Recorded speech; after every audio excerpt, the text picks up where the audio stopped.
Africa is probably not the continent that comes to mind when you think of mountains and breathtaking hikes, but it really should be. Firstly, the diversity. We have everything from desert hikes to snow hikes.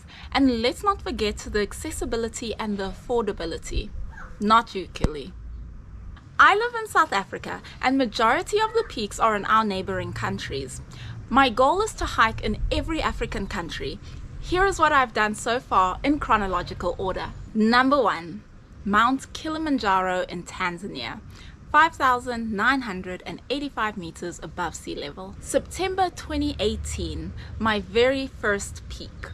I started hiking in 2016, did my first multi-day hike in the Drakensberg in 2017, and 11 months after that, summited Mount Kilimanjaro. I had the best time on Kili because I trained hard, so the hike itself was a big party for me. Very easy, and I was pretty much making friends with everyone on the trail. Even the porters from the other companies knew me because my name is in a local song and they would sing it every time they saw me. Anita, Anita Wangu, or something like that. It was day 4 when I got hit by altitude for the first time, and I went from being bright and cheery to down in the pits. And my group would sing to me, Annie, are you okay? Are you okay? Are you okay, Annie? Of course, the hardest day of Kili is the summit. You're walking straight up. It is freezing cold and the altitude makes your brain turn against you. But that moment when the sun rises, wow, everything changes.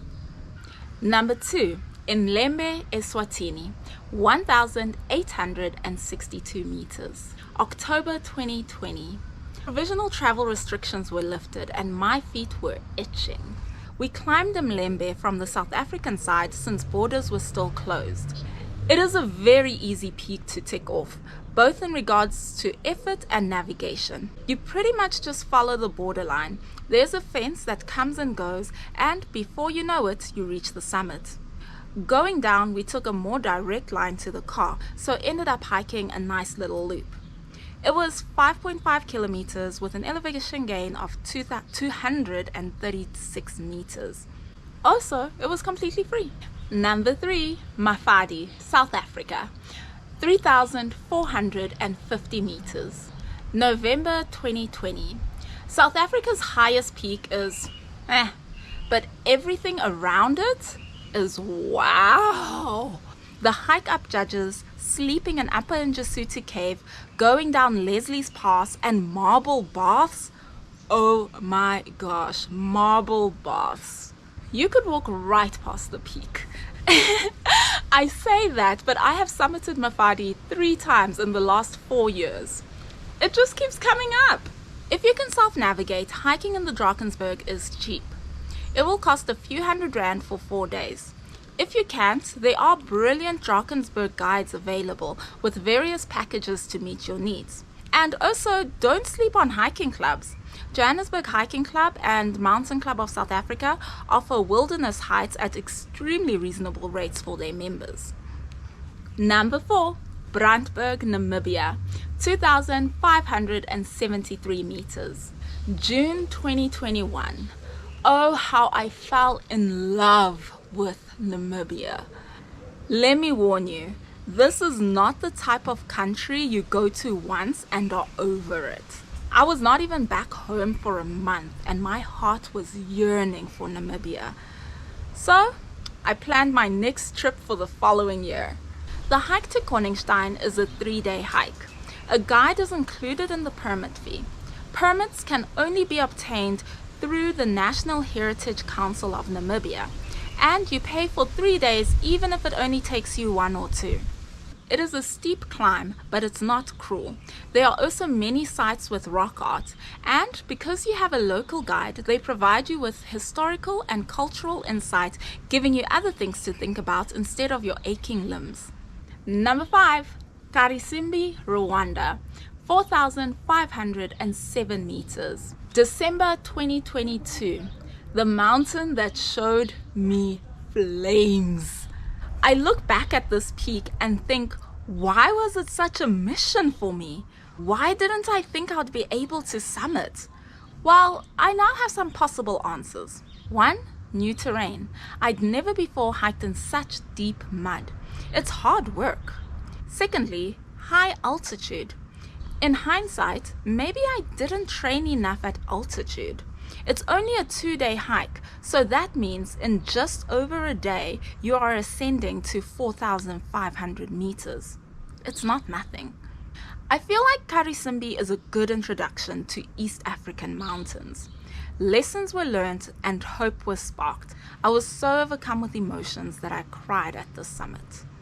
Number 6, Nyangani, Zimbabwe, 2,592 meters, January 2023.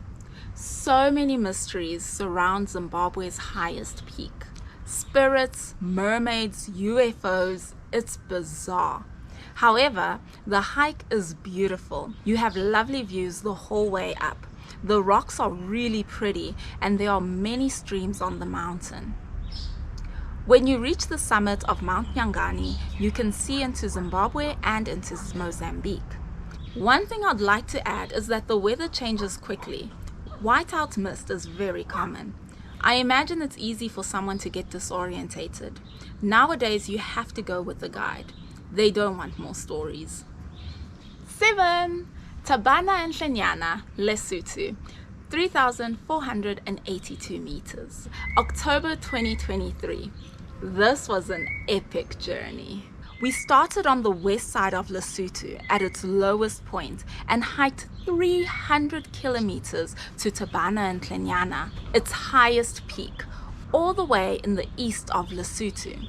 It is also the highest peak in southern Africa and definitely deserved this grand 13-day journey.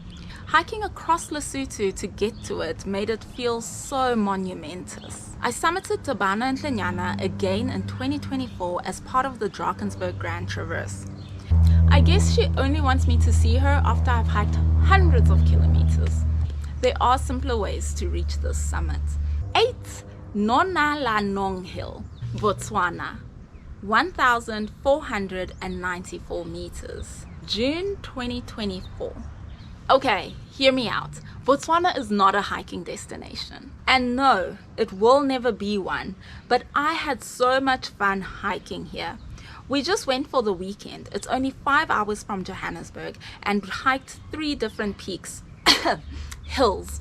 Hiking Nalong wasn't difficult, but it wasn't easy. It is truly a wilderness hike. There are 0 signs of humans going up this thing. You have to bushwhack and make your own way through. I recommend you wear long sleeves and pants. Number 9, Mount Malanje, Malawi, 3,002 meters, August 2024.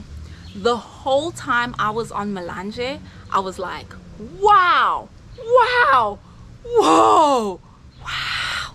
It is outstanding. There are so many peaks and the views are beautiful.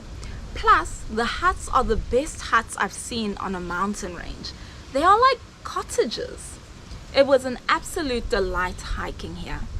I spent 5 days on Mount Malanje and summited several other peaks as well as Malawi's highest Sapitwa peak. I highly recommend Malanje. It is comparable to the Drakensberg, but a little bit easier.